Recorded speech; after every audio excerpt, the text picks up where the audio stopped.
Alam mo ba na ang pinakamataas na dam sa mundo ay naging dahilan ng isa sa pinakamalaking trahedya sa kasaysayan?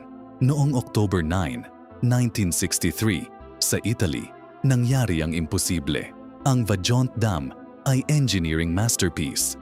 Mataas na 200 metro at mukhang walang makakasirang lakas ng kalikasan. Pero may mga palatandaan na hindi pinansin. Mga engineer ay nag-warning tungkol sa mga landslide pero hindi pinakinggan ng mga autoridad.